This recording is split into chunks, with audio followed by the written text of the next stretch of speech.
হাকিম ইবনে মুআবিয়া আল কুশাইরি বলছেন যে আমি বললাম, ইয়া রাসূলুল্লাহ, হে আল্লাহ রাসূল, মা হাক্কু যাওজাতে আহাদিনা আলাইহি, আমাদের স্ত্রীরা আমাদের কাছে কি হক পায়, এটা জিজ্ঞাসা আল্লাহর নবীর কাছে। আল্লাহর নবী, আমাদের স্ত্রীরা আমাদের কাছে কি পায়, আমরা স্বামী হিসাবে স্ত্রীর কি করতে পারি, এটা জিজ্ঞাসা। তখন আল্লাহ রাসূল শুরু করলেন, এক, আন আতএমাহা, এজাতায়ামতা, তুমি যেমন খাও তোমার বউকে তেমন খাওয়াবা, তুমি যে মানের খাও তোমার স্ত্রীকে সে মানের খাওয়াবা। দুই, অতাকসোয়াহা, এজাতাসাইতা, যখন তুমি কাপড় পরবা তোমার স্ত্রীকে পরাবা, যে মানের তুমি কাপড় পরো তোমার স্ত্রীকে সে মানের পরাবা। তিন, ওয়ালা তাজরিবিল ওজহা, কখনো ধমক দেওয়া লাগলে, মারা লাগলেও মুখের উপরে মারো না। তিন। চার, ওয়ালা তুকাব্বে, কটু কথা বলো না, কোন সময় বউকে কটু কথা বলো না। বলো না তোমার ঠোঁটটা কালো, বলো না তোমার ঠোঁটটা মোটা, বলো না তোমার রংটা কালো, এরকম কটু কথা বলো না।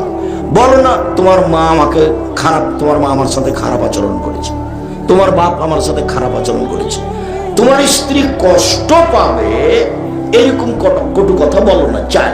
পাঁচ, ওয়ালা তাহজুরহা ইল্লা ফিল বাইতে, তুমি তাকে তোমার বাড়ি ছাড়া কোথাও যেতে দিও না, থাক কোথাও খালার বাড়ি, ফুফুর বাড়ি, নানির বাড়ি, দাদির বাড়ি, মায়ের বাড়ি যেতে দিও না। জরুরি প্রয়োজন ছাড়া তোমার স্ত্রী তোমার বাড়ি থেকে যাবে না। এই যে স্বামীর অধীনে থাকবে, স্বামী যখন যেতে বলবে প্রয়োজন হলে যাবে, তাছাড়া যাবে না। এই ছেলে, ওই যে লোকগুলো কথা বলছে তোমরা কন্ট্রোল করো, চেষ্টা করো, এখানে দাঁড়াও একজন, ওখানে দাঁড়াও একজন, পুরোটা কন্ট্রোল করার চেষ্টা করো। যে কথা বলছে, গল্প করছে, তার তো এগুলো প্রয়োজন নেই, সে তো এখন ব্যস্ত, হয়তো কোনো জিনিস কিনবে বা কারোর সাথে গল্প করছে, সেই জন্য ব্যস্ত। তোমরা একবারে মুখ বন্ধ করে পুরো পরিবেশটা এমন ভাবে রাখবে পাখি যেন মনে করে তুমি পাথর। রাসূল সাল্লাল্লাহু আলাইহি সাল্লাম সাহাবীগণকে বসতে বলতেন, সাহাবীগণ বসে এক খেয়ালে চেয়ে থাকতেন, তখন আল্লাহর নবী কথা বলতেন। আল্লাহ নবী একদা বলছেন যে, আবু হুরায়রা, লাব্বাইক ওয়া সাদাইক ইয়া রাসূলুল্লাহ, আল্লাহ রাসূল আমি প্রস্তুত বলেন। বা মুআয ইবনে জাবাল, মুআয ইবনে জাবাল, জি আল্লাহর নবী আমি প্রস্তুত বলেন। মুআয ইবনে জাবাল, জি আল্লাহর নবী আমি প্রস্তুত বলেন। এইটার আগে বাক্যটা বলি, গাধাতে আগে আছেন আল্লাহর নবী আর পিছনে আছেন মুআয ইবনে জাবাল, মানে মোটর সাইকেলে চালাচ্ছেন যিনি, তিনি আগে আর আরেকজন পিছনে আছে। তো কত দূরে আছে, লেগে আছে। তো গাধা তো আরো ছোট ছোট প্রাণী, তো আল্লাহর নবী আগে আছেন আর মুআয ইবনে জাবাল পিছে আছেন। তো আল্লাহ রাসূল বলছেন, মুআয ইবনে জাবাল, তখন মুআয ইবনে জাবাল বলছেন, লাব্বাইক ওয়া সাদাইক, প্রস্তুত বলেন। মুআয ইবনে জাবাল, লাব্বাইক ওয়া সাদাইক, জি প্রস্তুত, উপস্থিত বলেন। মুআয ইবনে জাবাল, জি প্রস্তুত, উপস্থিত বলেন।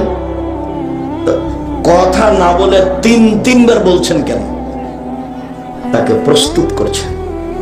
আল্লাহর নবী একটা কথা বলবেন সাহাবীকে, তাকে কি করছেন? প্রস্তুত করছেন।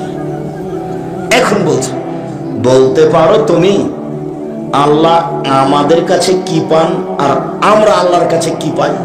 পরস্পর পাওনা, আমারটা দিয়ে দিতে হবে আমাকে, আর ওনারটা তাকে দিয়ে দিতে হবে, এটা পরস্পর পাওনা, এটা কি বলতে পারো? তখন মুআয ইবনে জাবাল বলছেন, সেটা তো বলতে পারি না, আল্লাহ এবং আল্লাহর রাসূল ভালো জানেন কি যে তিনি পান আমাদের কাছে আর আমরাই যে কি পাই তার কাছে। তখন বলছেন, শোনো, তিনি আমাদের কাছে যেটা পান সেটা হলো শিরক করা হবে না। আমরা যদি শিরক না করি তাহলে তিনি যেটা পান সেটা কি করলাম? দিয়ে দিলাম, তার হকটা দিয়ে দিলাম। জীবনে এ কথা বলা যাবে না যে গরুকে লাথি মারা যাবে না, এটা বললেই ওটা কেটে গেছে, লা ইলাহা ইল্লাল্লাহ কেটে গেছে। লাঠি মারলে বেশি ভালো হবে লাঠি দিয়ে মারার চেয়ে। লাঠি দিয়ে মারলে কম লাগবে, আর পায়ে মারলে বেশি লাগবে। তো পায়ে মারতে খারাপ লাগে কেন? গরু হচ্ছে হিন্দুদের দেব দেবতা, একটা আল্লাহ, একটা মাবুদ। ওই ভালোবাসা আমাদের মাথার উপরে চড়ে আছে, যার কারণে আমাদের কেমন কেমন লাগে। রাজশাহী চাঁপাইনবাবগঞ্জে কুলাতে, কুলা বুঝেন আপনারা? তো আপনার মা কুলাতে চাউল ঝাড়ছে, তখন আপনার ছেলেটা লাফ দিয়ে এসে কুলার উপরে চড়ে নিয়েছে। তো আপনার মা বলবেন এই কথা, সরো ভাই, সরো ভাই, একটু কাজ করতে দাও, সরো ভাই। এটা না বলে চাঁপাইনবাবগঞ্জের ভাষাতে বা আপনার নীলফামারীর ভাষা যে কি হট ঘিনঘিরা কোন জায়গায় কুলাতে পা দিতে হয়, সব এখান থেকে সব কুলাতে পা দিতে হয়। তো কুলাতে পা দিতে হয় এই কথা বলছে কেন? তার মানে এটা শিরক। কুলাতে পা দিতে হয় না এই কথাটাই কি? এই কথাটাই শিরক। তো ওর পাওনা হলো আমার কাছে কি বলেন তো? শিরক না করা। আমার পাওনাটা কি? তার কাছে শাস্তি না দেওয়া। উনি আমাকে শাস্তি দিতে পাবেন না, তবে পদ্ধতি হলো তারটা আগে দিতে হবে। বুঝাতে পারিনি? পদ্ধতি হলো যে তার পাওনাটা আগে তাকে দিতে হবে, তখন তিনি আমারটা দিবেন। তারটাকে যদি আমি পূর্ণ না দিই, তখন বলবেন না, তুমি আমার সাথে নিয়ে খারাপই করেছ, তুমি আমারটা দেওনি, তোমার সাথে আর হলো না আমার। তার নাম হলো শিরক। এদেশের মাটিতে, বিশেষ করে রংপুর, নীলফামারীতে বেশি শিরক। কথায় কথায় শিরক, কাজে কাজে শিরক। এটা প্রায় চট্টগ্রামের মতো। বিভিন্ন সময়ে যেটা আমি আজ করেছি তাতে প্রায় চট্টগ্রামের মতো। চট্টগ্রাম, বরিশাল, ফরিদপুর মানে শিরক দিয়ে ঢাকা, পীর দিয়ে চলে। অথচ অনেক মানুষ আহলে হাদিস অধ্যুষিত এলাকা। দিনী বোন শোনেন, আপনি কিভাবে গল্প করলেন আর হ্যাঁ করে হাসতে হাসতে আসলেন আর গেলেন, চলে গেছেন। আমি তো এসেছি কষ্ট করে, আপনি চলে গেলেন কেন বাড়িতে? আমি তো বসেই আছি, আপনার জন্য তো আমি এসেছি, আপনি বাড়ি গেলেন কেন? স্বামী মানে স্ত্রীকে যে মানের খায় সে মানের খাওয়াবে, যে মানের পরে সে মানের পড়াবে। 2, 3 কটু কথা বলতে পারবেন না, কটু কথা নেই। মারা তো বহুদূর কথা। তালাক দিবেন কেন? মারবেন কেন? তালাক দিবেন কেন? খালি সামান্য কথাতেই তোকে তালাক দিলাম, তোকে 100 তালাক, তোকে 1000 তালাক দিয়ে এখনই চলে যাও। দুইজন শয়তানকে বোকা, শয়তানে দুইজনকে বোকা বানাচ্ছে। শয়তান দুইজনকে কি করেছে? বোকা বানিয়েছে। ও তখন বলছে তুই আমাকে এক্ষুনি তালাক দে, তুই আমাকে এক্ষুনি তালাক দে, তোর থাকবো না বাড়িতে। তখনই বলছে যা, তোকে 1000 দিলাম, তুই যা।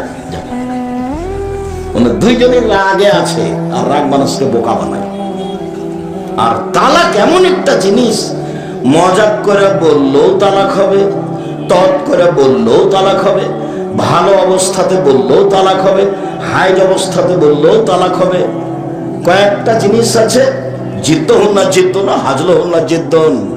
তৎ করে বললেও চূড়ান্ত, মজাক করে বললেও চূড়ান্ত। তার একটা হচ্ছে তালাক। তবে এরকম কথা যদি বলে তুই চলে যা, তোকে বাড়িতে রাখবো না, তুই চলে যা, তুই যাস না কেন, তুই এখনই যা, তুই বুঝতে পারিস না তোকে রাখবো না, মায়ের কি বুঝতে পারিস না, এগুলো কথাতে তালাক হবে না। তালাক শব্দ মুখে বলতে হবে, তোকে তালাক দিলাম। আর যত নোংরা কথা আছে ঝগড়ার মধ্যে, তুই আমার বাপ, তুই আমার বাপ, তুই অমুক তমুক, এইসব কোনো কথাতে তালাক হয় না, সব ফালতু কথা। কটু কথা বলবেন না। 4 মুখের উপরে মারবেন না। 5 আপনার স্ত্রী জরুরি প্রয়োজন ছাড়া বাড়ি ত্যাগ করতে পারে না। চাচির বাড়ি, খালার বাড়ি, ফুফুর বাড়ি, নানির বাড়ি, মায়ের বাড়ি, দাদির বাড়ি, কোনো বাড়ি যেতে পারে না জরুরি প্রয়োজন ছাড়া। তার নাম স্বামী, তার নাম পুরুষ, তার নাম স্বামী, তার নাম পুরুষ। কাপুরুষের পরিচয় দিয়ে একটা মূর্খ মানুষ স্বামী সংসার নষ্ট করেছে।